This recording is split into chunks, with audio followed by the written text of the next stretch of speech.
Adverts aimed at raising money for humanitarian crises, child malnutrition, famine, the war in Yemen. Their intentions are beyond reproach. They raise awareness and often millions of pounds. But there's a growing unease at the signals these videos send out, labelled poverty porn by their critics. One group of activists got so annoyed by the campaigns, they launched their own response, an award for the worst.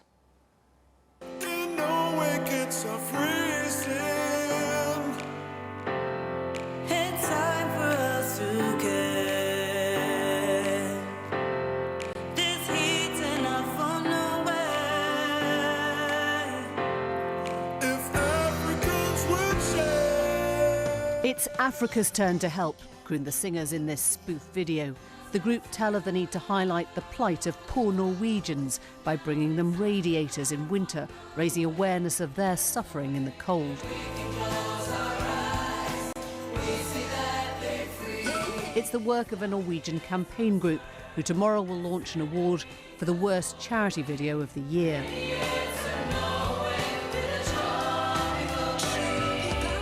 I'm a father, and I know that many of our children in the UK are looking forward to holidays and presents right now. These children live in a far-off country. They're so tiny. They're so tiny. You do see them in the day, and they're kids. And on the list, 3 British celebrities: Tom Hardy, Ed Sheeran and Eddie Redmayne. These images are devastating. We had hoped to never see this again. Their campaign showed the desperate plight of starving and homeless children, the kind of heartbreaking images that have long proved successful when it comes to shocking people into giving. As a simple step from us here can save lives there. The DEC's Yemen appeal raised £26 million. The East Africa one raised more than £60 million, valuable sums that have helped enormously in the short term. It all began here, of course, in 1984. The nearly all-white choir of Band Aid raised millions using a fine roster of celebrities. The campaign was astonishingly successful as a fundraiser and as a concept, emulated consistently over the years since. Despite widespread agreement amongst NGOs in 2007, the re-emergence of poverty porn is causing concern. It cements a narrative of us and them, of the patrons and the victims. When we say context, is that they have to offer something more than stereotypes and simplifications. They have to show the location, they have to give a voice to the local population, and also to highlight the structural and underlying issues. For example, what are the causes for poverty, and not just show a simplified solution or a quick fix to something that has deeper roots.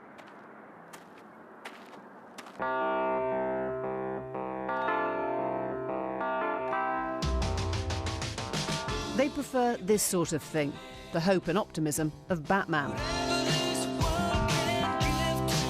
But are we becoming oversensitive? Isn't it better to try and occasionally get things wrong, as long as the intentions are good and the money rolls in? Well, with us now, Afua Hirsch, who's a journalist who called for an end to poverty porn in a Guardian piece this week, and Mark Goldring, he's a trustee of the emergency fundraising group, the Disasters Emergency Committee, also chief executive of Oxfam. It's very nice to have you both here. Afua, for all your reservations, this works. This raises money and it saves lives. Why would you unpick it? I think it depends what you're trying to achieve. So I think we all agree that it is incredibly important to raise awareness of humanitarian crises. I'm not suggesting we should be apathetic or that we shouldn't try and stage some kind of intervention, but it's a short-term solution. So I know it works, it shocks people, it gets people to give money in the short term. In the long term, the message it sends is that these are not our equals. These people are others. They don't deserve the same dignity as us. We would never show a British child in that state of nakedness and really traumatic suffering. We're not protecting their basic dignity. And in the long term, we're creating a belief which has deep historical roots that these people are not agents of their own lives, that we should pity them, and at best we can offer them some charity in their hopeless future. And that's not true. I wonder, Mark, if you have that sense of discomfort that there are sort of colonial ramifications, the divisions that these sorts of ads, campaigns create. If these ads were the main ways that we were portraying the developing world, then it would not be right. But our picture's much more complicated than that. What we're actually doing is we're challenging the issues that lie behind that poverty. So we tell positive stories about development in Bangladesh, about development in Myanmar, the complexities of the politics. But it's a fact that at the moment nearly 1 million people are crossing the border and we have to get aid to them today. In the same way, you know, Oxfam has been challenging our own government for years on our policy in Yemen, challenging the Saudis, challenging the arms sales. And we're saying we also need practical help. So I think there's a lot in what Afua says about the way those images come across. But I was just going to say, isn't it, that the problem is that as soon as you have a spoof like the Norwegian one and people laugh, it almost releases you from that obligation. And as soon as you're in that position, you sort of say, oh, I don't want to be that colonialist, I don't want to endorse that narrative. You know, I think that's the problem inherent in these kind of campaigns. We've been seeing them since Band-Aid, as you said earlier. And it works as a one-off shock tactic, but eventually people do become desensitised. Once you've seen a certain number of images of children, babies with flies in their eyes, you do start to lose empathy. And I think, you know, apart from anything else, even judging it on its own terms, it's a very tired formula and it allows people to disengage because ultimately they don't see these people Is that right, as Mark? human. I mean, you've tried different campaigns. We do. We run many different kinds of campaigns and we communicate on very complicated issues all the time. We put out a film recently on taxation, on tax dodging, and we put weeks into crafting that film. The average viewer watches it for about 10 seconds.